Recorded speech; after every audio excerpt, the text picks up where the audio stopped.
SBS 비즈 시청자 여러분 주목하세요. 어려운 주식 투자가 쉬워지는 방법. 실시간 주식 정보 무료 추천주 제공. 하단 카카오톡 링크를 통해서 바로 입장하세요.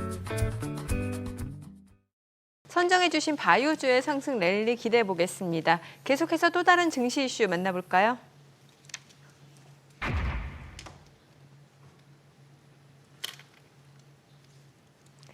이번 주 슈퍼볼급 이벤트로 비유할 정도로 뜨거운 관심을 받았던 엔비디아 실적 발표가 있었죠.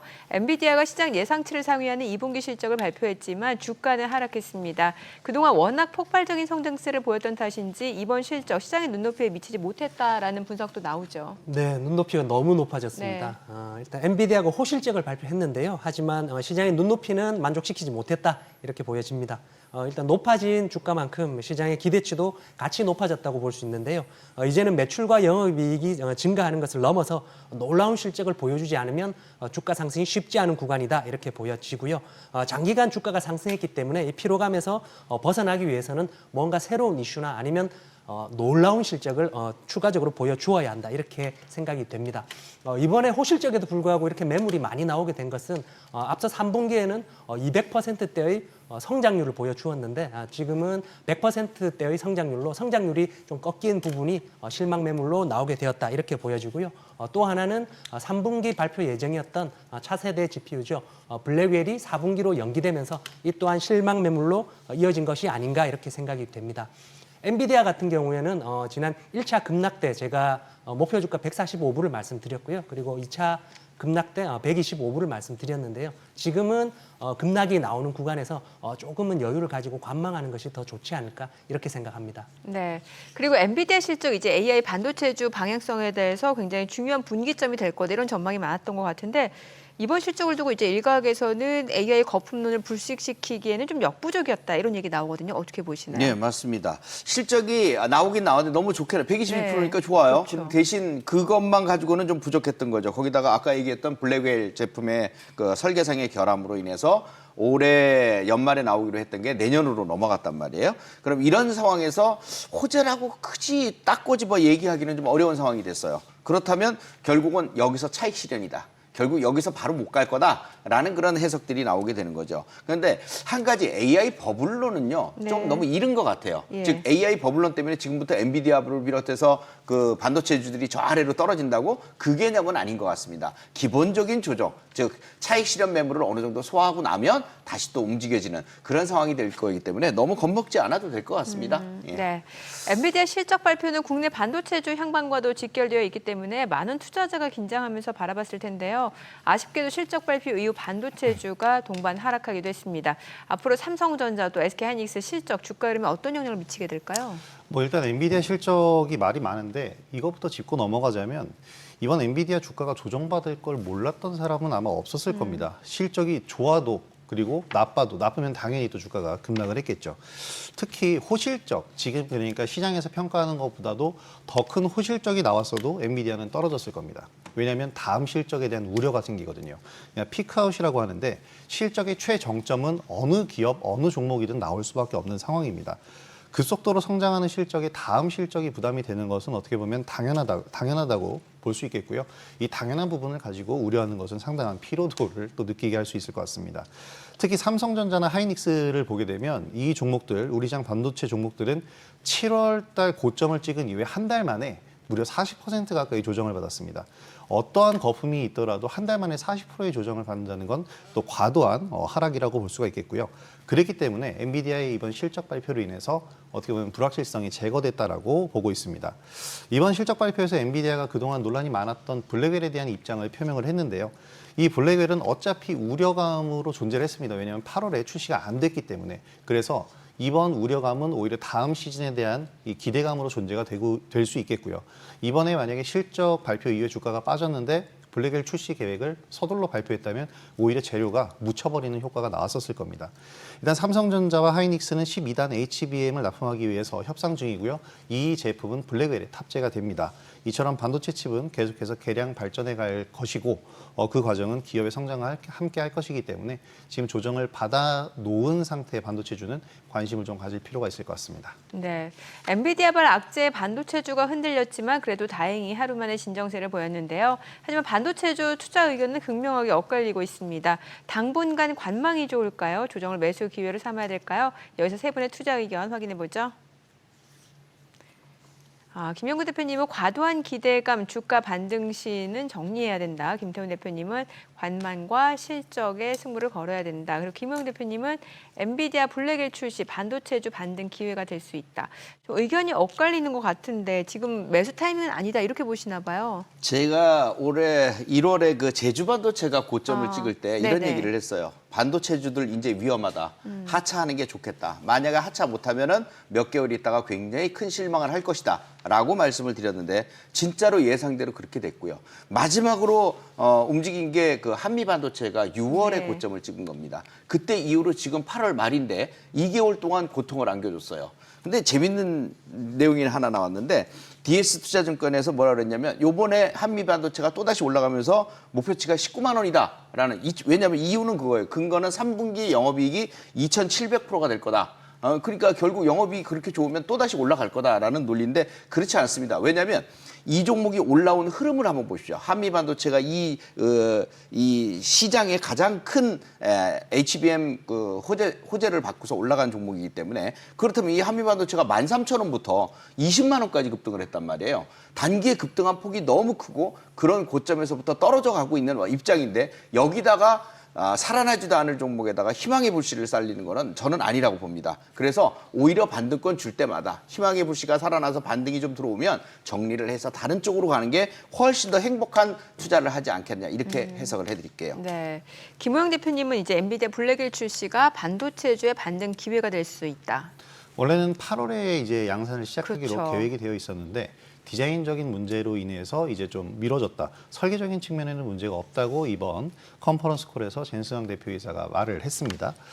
이것이 어떻게 보면 앞에서도 말씀드렸지만 엔비디아의 이번 실적 발표로 인해서 블랙엘 출시가 임박했다 뭐 이런 식으로 발표를 했다면 같이 묻혀버렸을 겁니다.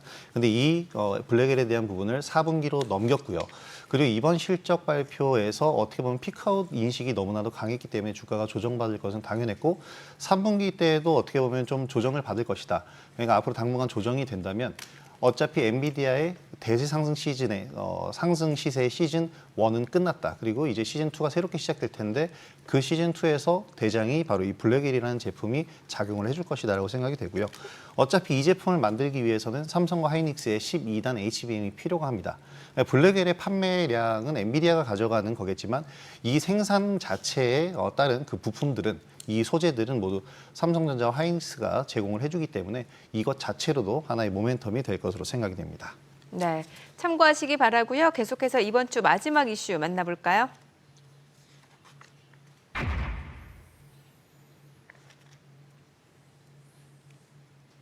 (8월) 증시가 마무리되고 이제 다음 주면 (9월) 증시가 새롭게 시작됩니다. 9월에는 다양한 증시 이벤트가 대기하고 있는데 특히 어떤 점들을 체크해야 될까요? 네, 중요한 일정이 많은데요. 먼저 가장 관심을 끄는 것은 FOMC 회의 결과입니다. 9월에 금리가 인하되는 것은 이제 기정사실로 받아들여지고 있고요. 25bp가 인하될 것이냐, 50bp가 인하될 것이냐, 이제 이 문제만 남은 것으로 보여집니다.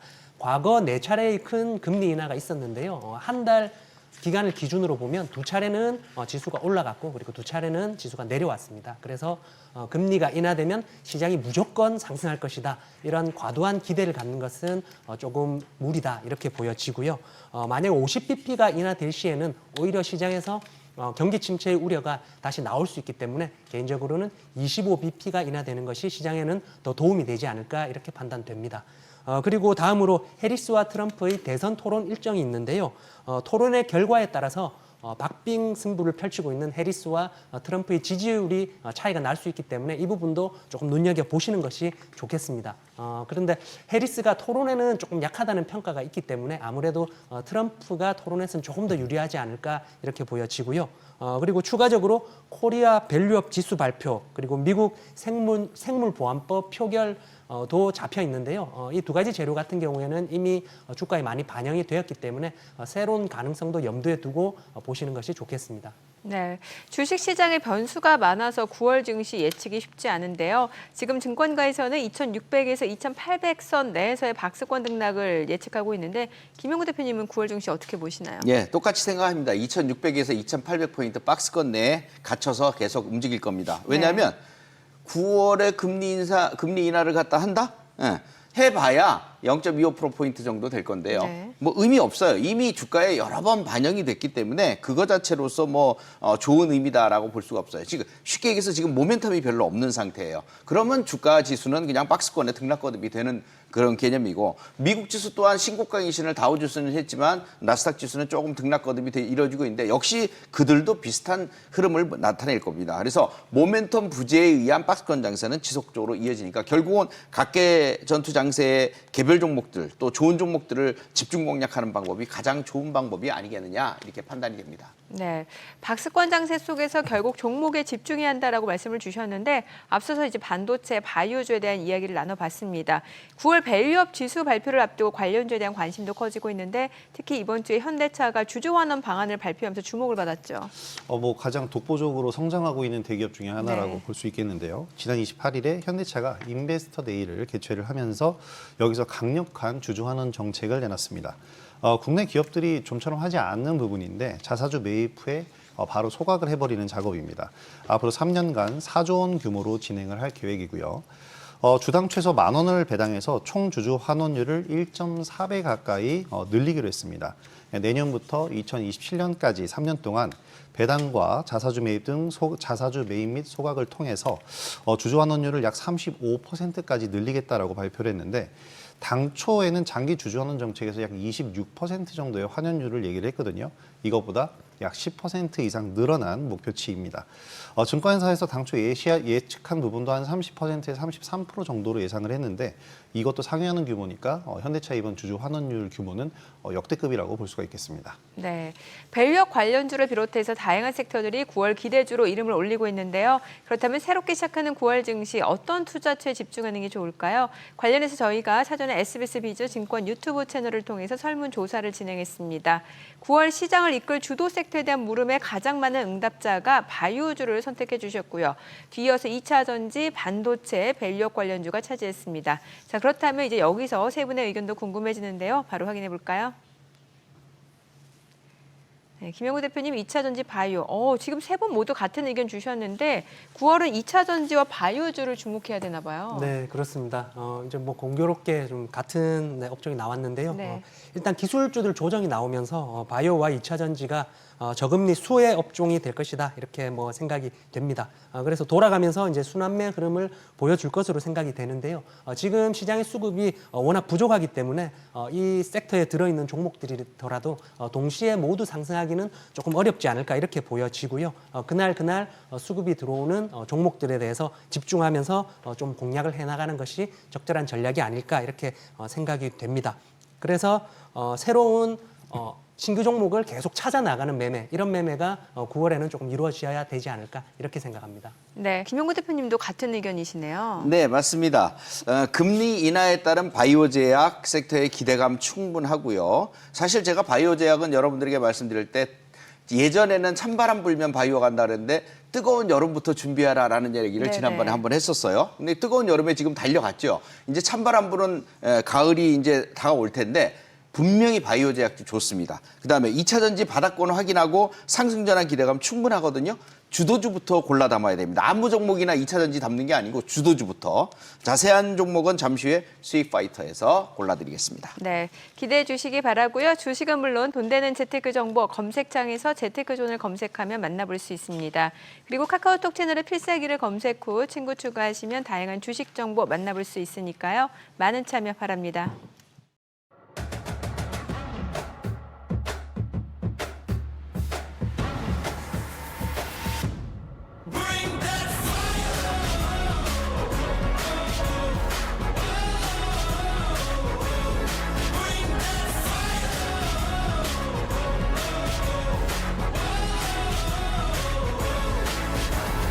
No stopping me, breaking barriers. I keep on crushing it till I am done. I didn't get here by accident. No, I've been gunning it since I was young. 오늘의 투자 정보 검색창에 SBS 비지의 재테크존, 크존을 검색해보세요.